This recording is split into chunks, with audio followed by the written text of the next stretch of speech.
जय हिंद। इस वीडियो में हम समझते हैं सेट 1 जो कि 2023 का पेपर है, जिसका कोड दिया है 824 EJ। ठीक है, तो इसमें से हम सबसे पहले आप लोगों को बहुविकल्पीय प्रश्न हल करवा रहे हैं। उसके बाद में देखेंगे जो आपके न्यूमेरिकल वगैरह आए हैं वो सब हल करेंगे। तो क्वेश्चन क्या कह रहा है हमारा? क्वेश्चन नंबर 1 कह रहा, किसी वस्तु का अवतल दर्पण द्वारा बना प्रतिबिंब आभासी, सीधा एवं वस्तु से बड़ा पाया जाता है। वस्तु की स्थिति कहाँ होनी चाहिए?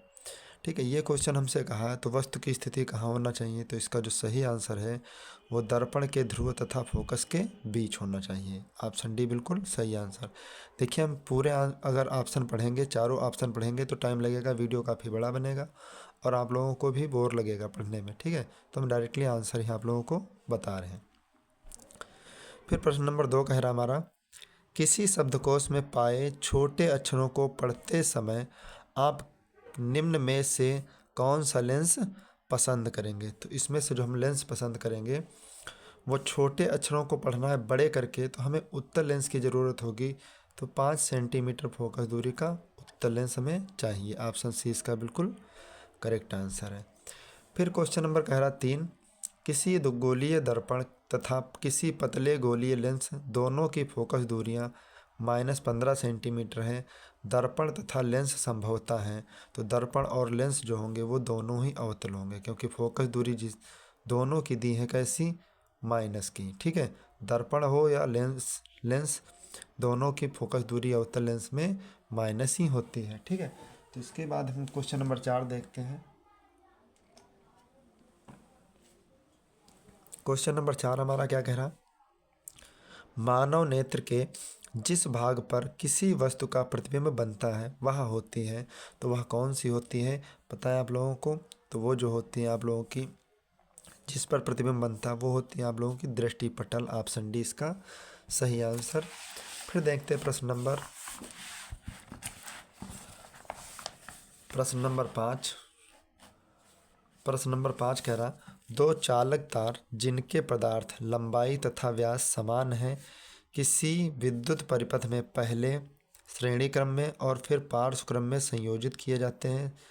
श्रेणी क्रम और पार्श्व क्रम संयोजन में उत्पन्न ऊष्माओं का अनुपात क्या होगा? तो उत्पन्न ऊष्माओं का जो अनुपात होगा वो 1:4 होगा। ऑप्शन सी इसका बिल्कुल सही आंसर है।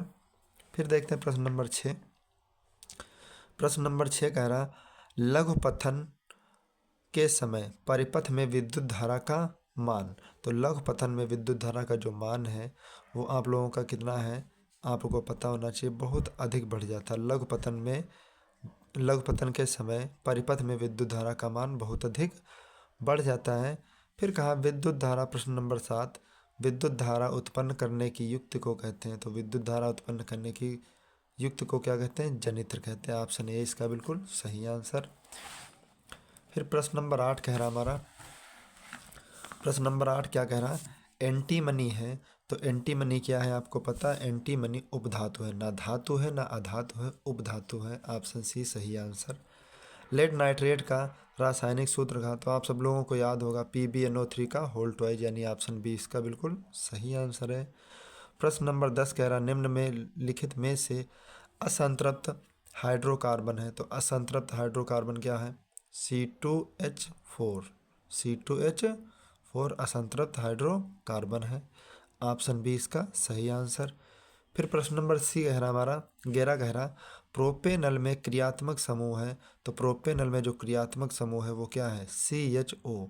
ठीक है, CHO क्रियात्मक समूह है।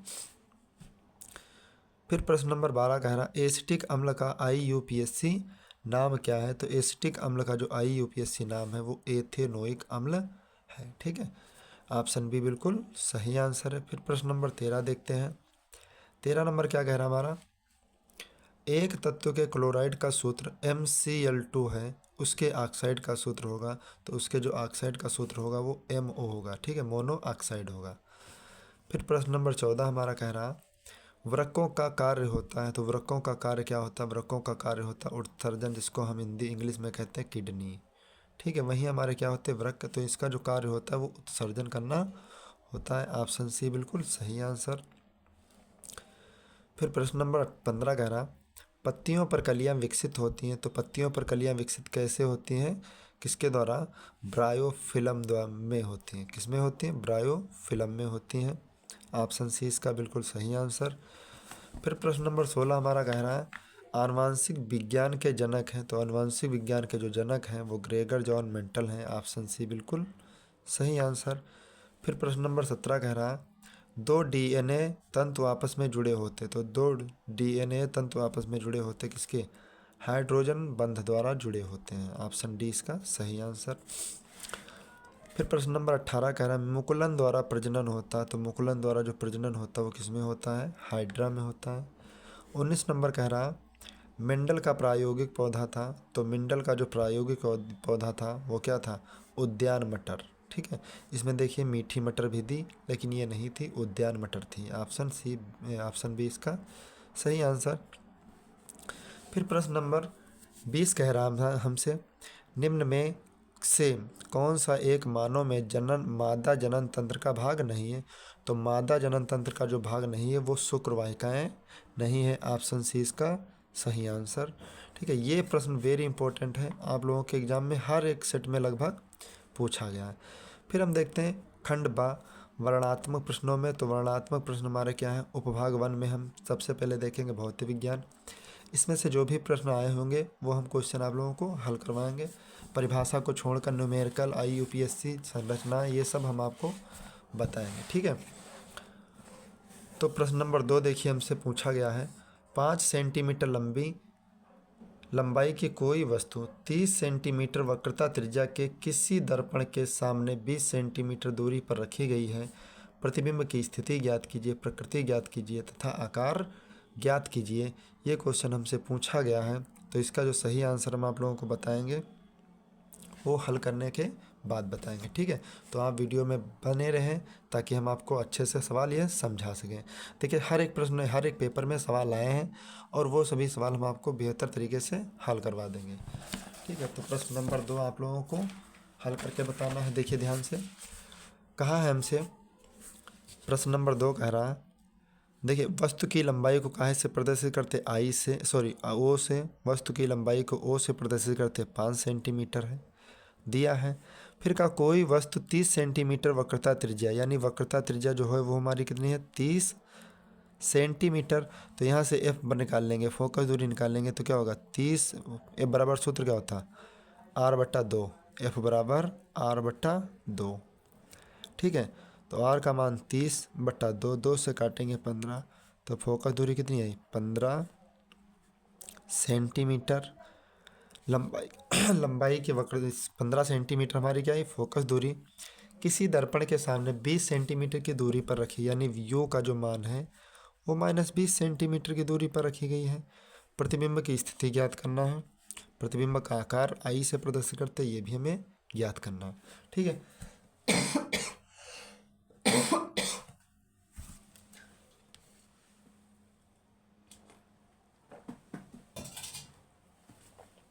प्रतिबिंब की स्थिति को आप लोग जानते हैं V से प्रदर्शित करते हैं और प्रतिबिंब का जो आकार है वो I से प्रदर्शित करते हैं। अब हम ये सवाल आप लोगों के सामने हल करेंगे। तो देखिए प्रश्न हमारा क्या है, यहीं से हल कर रहे हैं। तो सूत्र हमारा क्या है, एक दर्पण की बात की है। ठीक है, कोई दर्पण है तो लिखेंगे दर्पण के सूत्र से, दर्पण के सूत्र से। दर्पण का सूत्र हमारा क्या कह रहा, 1/F बराबर 1/V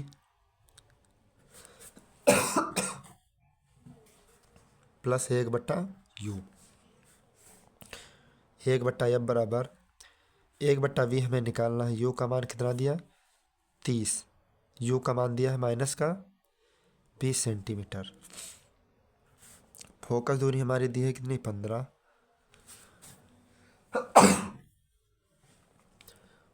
plus 15, 1/V plus minus minus 1/20, minus का फोकस दूरी हमारी प्लस की 15, तो ठीक है 15 1/15 माइनस का 1/20 से पक्षांतर करेंगे, प्लस का 1/20, 1/20 15 चक्कू 60 और 20 चक्कू 20 × 3 = 60।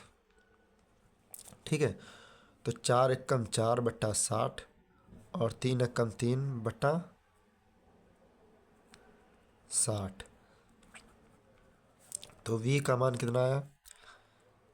नहीं, यहाँ प्लस है, 4 और 3 कितना 7/60। तो प्रतिबिंब हमारा कितना आएगा? 60/7। तो v का मान 60 को हम 7 से भाग करेंगे तो कितना लगभग आएगा? 7 × 8 = 56, 4 बचा 7 × 5 = 35, 5 बचा 7 × 49, 8.57 सेंटीमीटर। ये प्रतिबिंब की स्थिति आई। अब हमसे पूछा है आकार ज्ञात करने के लिए। तो आकार का सूत्र क्या लगाएंगे हम? I/O बराबर V/U माइनस V/U। I का मान हमें निकालना है और O का मान कितना दिया है हमारे पास? 5 सेंटीमीटर। देख लीजिए, O का जो मान दिया वो 5 सेंटीमीटर दिया है, बराबर माइनस V का मान कितना हमारा? 60/7। U का मान -20, माइनस दिया है पहले से, माइनस माइनस कट जाएंगे, 20×3 = 60। I का जो मान आया वो कितना आएगा? I/5 बराबर 3/7। तो I बराबर क्या? 3×5 = 15/7। तो इसे अगर हम भाग करेंगे तो 7 को भाग करेंगे 15 से, 15 को भाग करेंगे 7 से, 7 दूना 14, 7 एकम 7, 3 बचा 7 चौक 28, यानी 2.14 सेंटीमीटर का आकार होगा। ठीक है, तो हमसे पूछा वस्तु से कैसा होगा, तो हम आपको बता दें प्रतिबिंब वक्रता केंद्र। फिर स्थिति पूछिए तो वास्तविक और उल्टा होगा। ठीक है, प्रतिबिंब देखिए वस्तु से अगर छोटा आता है तो उल्टा बनेगा, और वैसे कैसा बनेगा? सीधा बनेगा। ठीक है, तो दोनों आंसर हमारे बिल्कुल सही हैं, आप लोग नोट कर लीजिएगा।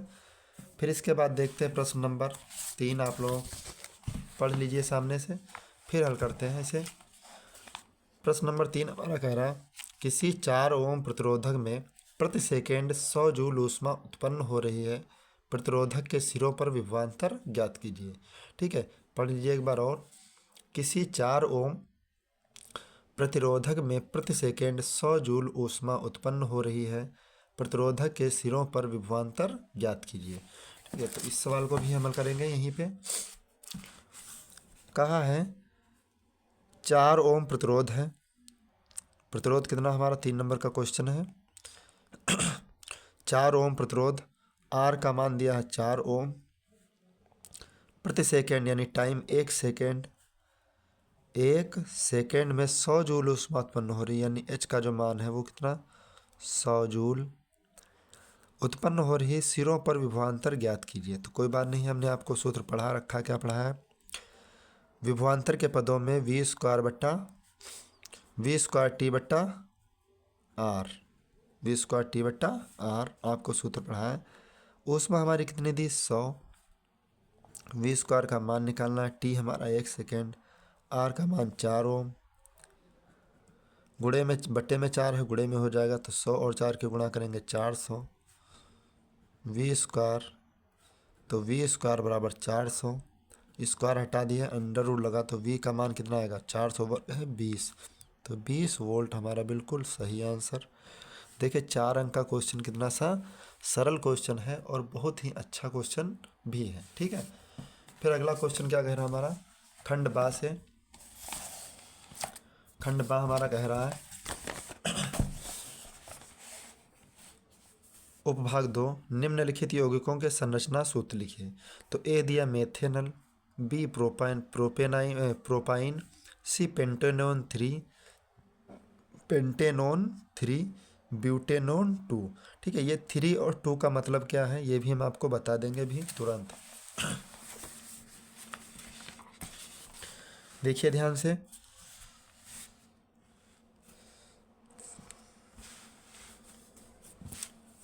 ए में कहा है मेथेनल, तो मेथेनल का जो सूत्र होता है वो क्या होता है आप लोगों को पता होगा? HCHO। ठीक है, HCHO। इसमें देखिए कार्बन कितना है? 1। कितने कार्बन है? 1। तो इसका संरचना सूत्र अगर हम बनाएंगे तो क्या बनेगा हमारा? CO एच पहले है, ओ और डबल बॉन्ड में क्या लगा देंगे, एच। ठीक, तो सी एच ओ हमारा क्या हो जाएगा, अल लग जाएगा।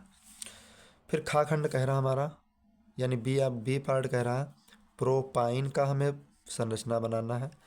तो प्रोपेन में आप लोगों को पढ़ा है, आईपीएससी नहीं पढ़ा तो मेरे भाई आप आईपीएससी वीडियो में पढ़ लीजिए, लिंक भी आप लोगों को डिस्क्रिप्शन में मिल जाएगा, नहीं तो आप प्लेलिस्ट में ढूंढ लीजिए वीडियो, कहीं पर यूपीएससी का वीडियो 2 वीडियो पड़े हैं, आपको बेहतर तरीके से समझ आ जाएगा। नहीं तो हम इसी बीच में किसी दिन बता भी देंगे अगला वीडियो अपलोड करके। ठीक है, तो प्रोपाइन में देखिए, प्रोप में कितने कार्बन होते हैं, प्रोपाइन का सूत्र हम आपको बता दें डायरेक्टली। प्रोपाइन में देखिए 3 सूत्र होते हैं, 3 कार्बन होते हैं। कितने कार्बन, 3 कार्बन होते हैं। तो देखिए 1 2 3, और फिर कहाँ है, आइन लगा है। देखिए आइन में ट्रिपल बॉन्ड होना चाहिए। कितने बॉन्ड होना चाहिए, ट्रिपल बॉन्ड होना चाहिए।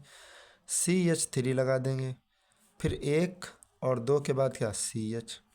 ठीक है, तो ये हो जाएगा हमारा प्रोपाइन का आराम से संरचना सूत्र, यही हमारा सही है।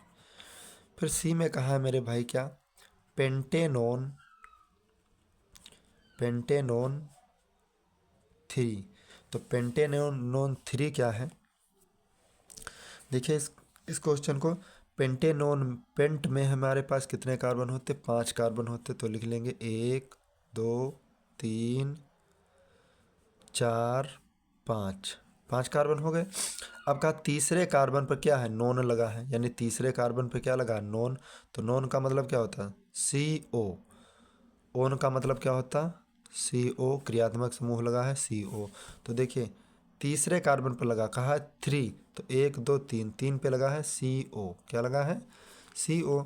बाकी सब में क्या भर देंगे हम, H लगा देंगे। देखिए इसमें कितने कार्बन हो जाएंगे, 1 2 3, 1 2, एक कार्बन इधर भी हो जाएगा, लेकिन यहाँ पे नॉन लगा है, क्रियात्मक समूह ये नहीं, 1 2 1 2 3। ठीक है, तो इसको अगर हम लिखेंगे तो C कार्बन कितने होएगा, 1 2 3, CH3 CH2 C double bond O CH2, फिर कार्बन कितने, 1 2 3, एक कार्बन पे 3 हाइड्रोजन। ठीक है, ये हमारा हो गया बिल्कुल सही आंसर।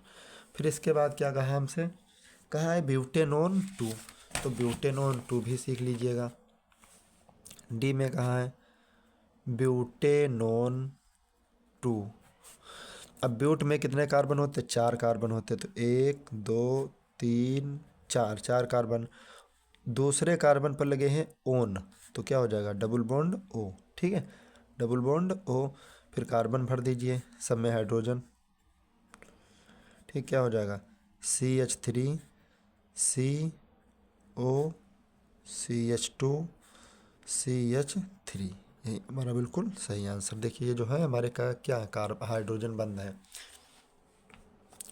फिर आगे कहाँ है, हालांकि एक आप लोगों के देखिए 2023 में जो भी क्वेश्चन होंगे आंसर में इस तरीके का अगर स्टार बना है तो उसमें वो क्वेश्चन आप लोगों के सिलेबस में अब नहीं आएंगे। ठीक, कुछ तत्वों के परमाणु क्रमांक नीचे दिए गए हैं, तत्वों के नाम लिखना। तो 12 किसका परमाणु क्रमांक होता, 17 किसका होता, 18 किसका होता, 20 किसका होता, ये आप लोग कमेंट में हमें बताएंगे। ठीक है, ये बात याद रखना, हालांकि ये पेपर में नहीं आना है लेकिन आप बताएंगे, क्योंकि आपको परमाणु क्रमांक अच्छे से पढ़े होंगे। Hydrogen, helium, lithium, beryllium, boron, carbon, nitrogen, sodium, neon. ठीक है, इस तरह से जो पढ़े हैं वो ही दिए हैं। अब आगे कह रहा हमारा, निम्नलिखित अभिक्रियाओं में प्रत्येक के लिए संतुलित रासायनिक समीकरण लिखिए।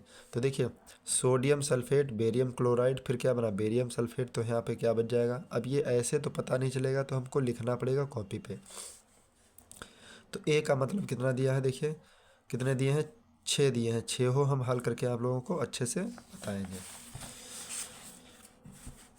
पहला वाला कह रहा है हमसे A पार्ट, सोडियम सल्फेट। तो सोडियम सल्फेट आप लोगों के पास आंसर तो रखा होगा, हम डायरेक्टली ही हल करेंगे। सोडियम सल्फेट का सूत्र क्या होता है, Na2SO4। Barium chloride BaCl2।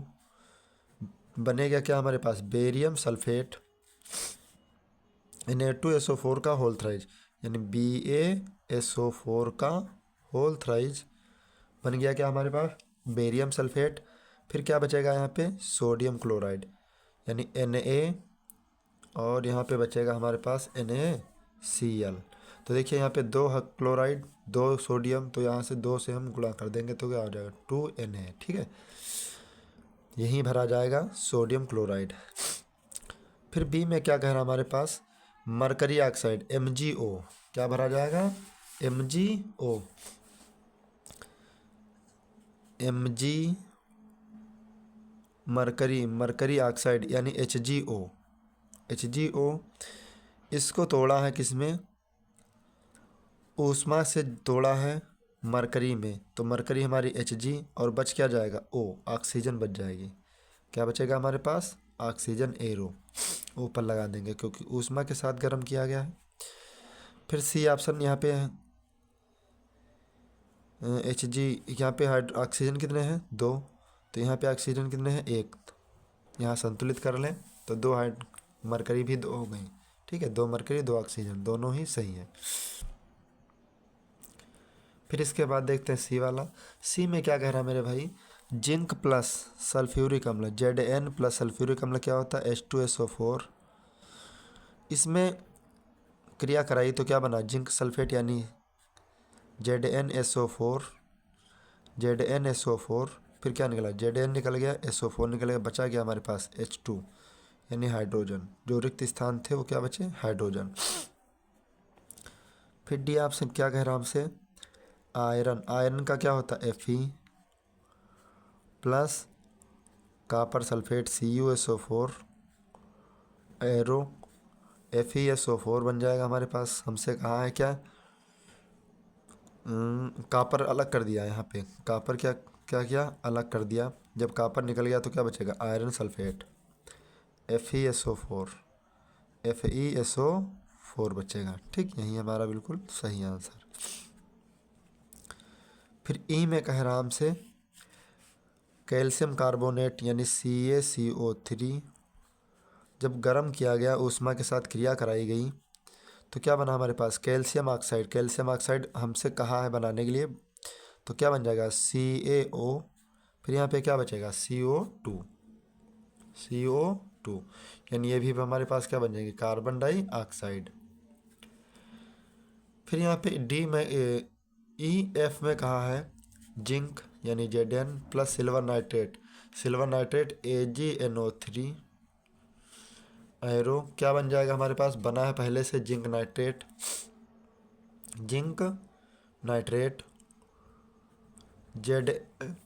ZnNO3 का होल ट्वाइज प्लस क्या बनेगा हमारे पास Ag। तो यहाँ पे इसको समीकरण संतुलित कर लेंगे। हमारे पास Ag, यहाँ पे नाइट्रेट कितने 6 हो गए हमारे पास, कितने हो गए 6, तो यहाँ 2 से गुणा करेंगे और 2 से हम यहाँ भी गुणा करेंगे। ठीक, तो 2 सिल्वर हो जाएंगे। तो इस तरह से हम आप लोगों के जो रिक्त स्थान थे वो पूरे किए हैं। आप लोगों के देखिए हिंदी में दिए, जहाँ जहाँ पे भरे नहीं मेरे भाई, आप लोगों के पास अंसाड़ है, अंसाड़ में भर लेना। ठीक है, हमने देखो बना दिया zinc plus silver nitrate, zinc nitrate दिया है, तो जो भी बचा ये हम आप लोगों को कॉपी पे करके बता दिए। ठीक, इस बात को आप विशेष ध्यान रखना। फिर इसके बाद देखिए अगला जो टॉपिक हमारा उपभाग 3 में कहा है आक्सी तथा अनाक्सी श्वसन में कोई 2 अंतर लिखिए, लसिका तथा रुधिर में कोई 2 अंतर लिखिए, कायिक जनन किसे कहते हैं। ठीक है, तो इन सब को हल करने के लिए आपके पास परिभाषाओं का तात्पर्य है, आप परिभाषाएं अच्छे से हल कर लीजिए। ठीक है, और आप लोगों से हम रिक्वेस्ट करते हैं कि ये वीडियो हम आप लोगों के लिए बनाते हैं, आप लोग अपने दोस्तों में शेयर ज़रूर कर दीजिए, क्योंकि हम भी आप लोगों के साथ मेहनत से हल करते हैं कोई भी टॉपिक, तो आप लोगों का भी दायित्व बनता है कि हम किसी बच्चे को शेयर कर दें। ठीक है, आप हमारी उस तरीके से मदद कर दीजिए, आप हमें सपोर्ट करना चाहते हैं तो सिर्फ आप शेयर कर दीजिए। ठीक है, मिलते हैं नेक्स्ट वीडियो में, तब तक के लिए जय हिंद।